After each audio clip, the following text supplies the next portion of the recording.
ഇങ്ങ് അടുത്തല്ലേ. എന്നാ പിന്നെ കുറച്ച് റംസാൻ കളക്ഷൻസ് കണ്ടാലോ.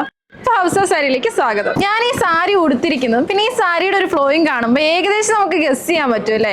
ഷിമ്മർ ഓർഗൻസ മെറ്റീരിയൽ ആട്ടോ നമ്മുടെ ഈ ഒരു സാരി വരുന്നത്. അതും നല്ലൊരു ഡ്യുവൽ ഷെയ്ഡിലാണ് വരുന്നത്. ഇനി സാരിയുടെ ബോഡി പോസ്റ്ററിലേക്ക് നോക്കുകയാണ്. നല്ല ഹെവി ആയിട്ട് ഒരു ഫ്ലോറൽ പാറ്റേണിൽ കട്ട് ബീഡ്സും അതുപോലെ സ്റ്റോൺ വർക്കും ആട്ടോ കൊടുത്തിരിക്കുന്നത്. ഇനി സാരിയുടെ 4 സൈഡ്സിലും നല്ലൊരു നാരോ ബോർഡർ, അതും കട്ട് ബീഡ്സും സ്റ്റോൺ വർക്കും വെച്ച് തന്നെയാണ് ഹൈലൈറ്റ് ചെയ്തിരിക്കുന്നത്. അത് മാത്രമല്ല നല്ലൊരു സ്കാലപ്പ് വർക്കും വരുന്നുണ്ട് കേട്ടോ. ഇനി സാരിയുടെ ഡൗൺ പ്ലീറ്റ്സിലേക്ക് നോക്കുകയാണെങ്കിൽ സാരിയുടെ ബോഡിയിലെ സെയിം വർക്ക് തന്നെയാണ് ഹാഫ് പോർഷനിൽ കൊടുത്തിരിക്കുന്നത്.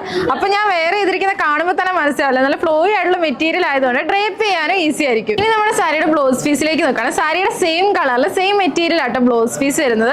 അത് മാത്രമല്ല ഫ്രണ്ട് പോർഷനിൽ ഹെവി ആയിട്ട് വർക്കും സ്ലീവിൽ നല്ലൊരു നാരോ ബോർഡറും കൊടുത്തിട്ടുണ്ട്. 3100 എന്ന ചാലഞ്ചിങ് പ്രൈസിൽ 6 ഡിഫറെന്റ് പേസ്റ്റൽ ഷെയ്ഡ്സ് ആട്ടോ നമ്മൾ ഈ ഒരു സാരിക്ക് കൊണ്ടുവന്നിരിക്കുന്നത്. ഫസ്റ്റ് വൺ ഞാൻ ഈ വേറെ നല്ലൊരു പേസ്റ്റൽ ലാവൻഡർ ഷെയ്ഡാണ് and baby pink. Next one pastel blue, light orange, onion pink and last one നല്ലൊരു ആ ഷെയ്ഡാണ്. അപ്പൊ ഈ പെരുന്നാളിന് ഒരുപാട് കളക്ഷൻസ് ആട്ടോ നമ്മുടെ ഹൗസ് ഓഫ് സാരീസിൽ കൊണ്ടുവന്നിരിക്കുന്നത്. വേഗം തന്നെ ഫോളോ ചെയ്തിട്ട് കൂടുതൽ ഡീറ്റെയിൽസ് അറിയാനും പർച്ചേസ് ചെയ്യാനും താഴെ കാണുന്ന വാട്സ്ആപ്പ് നമ്പറിലോ ഇല്ലെങ്കിൽ M1068 എന്ന കോഡ് യൂസ് ചെയ്ത് mymaharani.com എന്ന വെബ്സൈറ്റ് ത്രൂ പർച്ചേസ് ചെയ്യാവുന്നതാണ്. അപ്പൊ അടുത്ത വീഡിയോയിൽ കാണുവരെ ബൈ ബൈ.